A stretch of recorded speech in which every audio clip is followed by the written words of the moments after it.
RTC కార్మికులు ఈ రోజు నుండి సమ్మెలో పాల్గొంటున్నారు.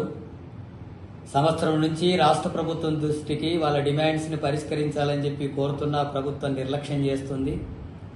మొన్న 13 తారీఖునే సమ్మె చేస్తామంటే మళ్ళీ అవకాశం ఇవ్వాలి ప్రభుత్వానికి అని చెప్పి అవకాశం ఇచ్చారు. నిన్న రాత్రి అంతా చర్చలు జరిపినా సరే వాళ్ళ డిమాండ్స్ని ఏ ఒక్కటి పరిష్కరించలేదు. మళ్ళీ 4 వారాల గడువు కావాలని చెప్పి పేరుతో కాలయాపన చేసే పద్ధతిని రాష్ట్ర ప్రభుత్వం అనుసరిస్తుంది. కాంగ్రెస్ పార్టీ ఎన్నికల మేనిఫెస్టోలో ఆర్టీసీని ప్రభుత్వంలో విలీనం చేస్తామని, కార్మికులంతా కూడా ప్రభుత్వ ఉద్యోగులకు గుర్తిస్తామన్న హామీ ఇచ్చారు. ఎందుకు అమలు చేయడం లేదు? కార్మికులకు ఇచ్చిన హామీలు అమలు చేయడానికి ప్రభుత్వానికి వస్తున్నటువంటి ఆటంకం ఏంటి?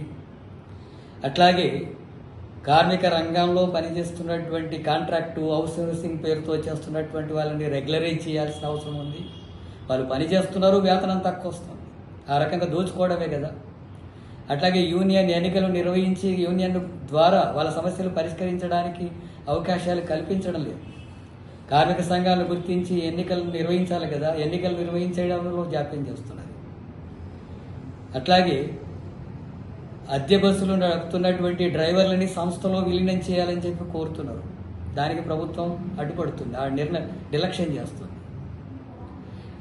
ఎలక్ట్రిక్ బస్సులను ప్రైవేట్ సంస్థలతో కొనుగోలు చేయడం వల్ల ఆర్టీసీకి నష్టం వస్తుంది. ప్రభుత్వమే ఎలక్ట్రిక్ బస్సులు కొనుగోలు చేసి సంస్థకి ఇవ్వాలని చెప్పి కార్మికులు డిమాండ్ చేస్తున్నారు. దానివల్ల ప్రజలకు ప్రయోజనం ఉంటుంది, సంస్థ కూడా లాభపడుతుంది. ప్రైవేట్ వాళ్ళకు ఎందుకు అవకాశం ఇస్తారు? దోచుకునేటటువంటి అవకాశం ఇస్తున్నారు కదా. అది సంస్థకు నష్టం, ప్రభుత్వానికి కూడా నష్టం.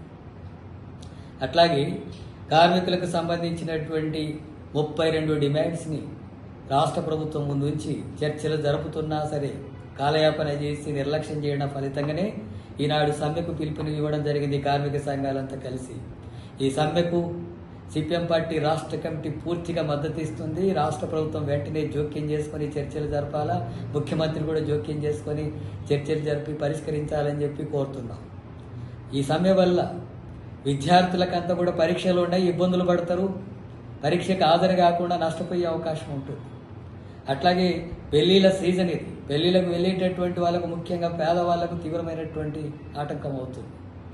అట్లాగే సామాన్యమైనటువంటి ప్రజలు రవాణా సౌకర్యం దెబ్బతిని ఇబ్బందులు పడేటటువంటి పరిస్థితులు వస్తున్నాయి.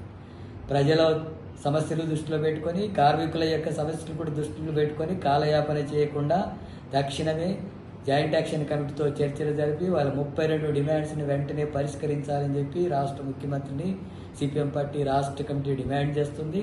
ఈ సమ్మెకు సంపూర్ణంగా మద్దతునిస్తాం. పరిష్కరించకపోతే ఈ ఆందోళన మరింత ఉధృతం అవుతుందని చెప్పి హెచ్చరిస్తున్నాం.